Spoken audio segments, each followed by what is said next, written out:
BJP ने अभी तक नहीं खोला है पत्ता, दार्जिलिंग जिले में कौन हो गया प्रत्याशी, पर टीएमसी का प्रचार शुरू।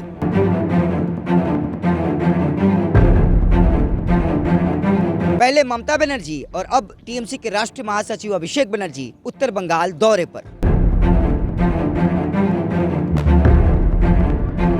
अभिषेक बनर्जी की सभा को लेकर दिख रहा है टीएमसी कार्यकर्ताओं में जबरदस्त उत्साह। लोकसभा चुनाव की तारीखों के ऐलान के पहले ही लगातार चुनावी पार्टियां चुनावी रंग में रंगते हुए नजर आ रही हैं। चाहे वो कार्यकर्ताओं को जोश भरने को लेकर के हो, आम सभाएं करने लेकर के हो, या फिर उम्मीदवारों के समर्थन में रैलियां या सभा करने लेकर हो। तृणमूल कांग्रेस ने पश्चिम बंगाल के 42 के 42 सीटों पर उम्मीदवार मैदान में उतार दिए हैं। नामों की घोषणा हो चुकी है और अब वो तैयारी कर चुके हैं चुनाव प्रचार की।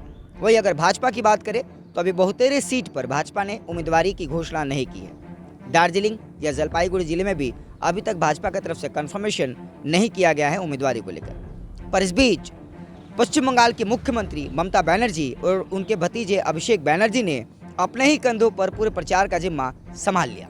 उत्तर बंगाल जैसे ही प्रार्थियों की घोषणा की गई तमाम 42 सीटों पर टीएमसी के द्वारा, उत्तर बंगाल दौरे पर ममता बनर्जी पहुंची थी कल और परसों सिलीगुड़ी में थी।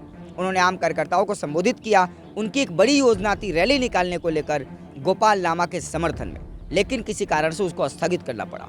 हालांकि आज फिर से उत्तर बंगाल में तृणमूल कांग्रेस के राष्ट्रीय महासचिव अभिषेक बनर्जी मौजूद हैं। जलपाईगुड़ी के मैनागुड़ी में उनकी सभा होनी है और इस सभा को लेकर तृणमूल कार्यकर्ता अलग अलग जगहों से वहां जुटना शुरू हो गए हैं। खासा उत्साह देखा जा रहा है, जोश देखा जा रहा है। हमने आपको बताया भी था कि जलपाईगुड़ी के तृणमूल कांग्रेस के प्रत्याशी निर्मल चंद्र रॉय ने बाकायदे जलपेश में जाकर पूजा अर्चना की थी, मां का पैर छुआ था, आशीर्वाद लिया और जलपेश मंदिर प्रांगण के अंतर्गत मौजूद आम लोगों से और दुकानदारों से मिलकर विधिवत तौर पर चुनाव प्रचार की शुरुआत की थी।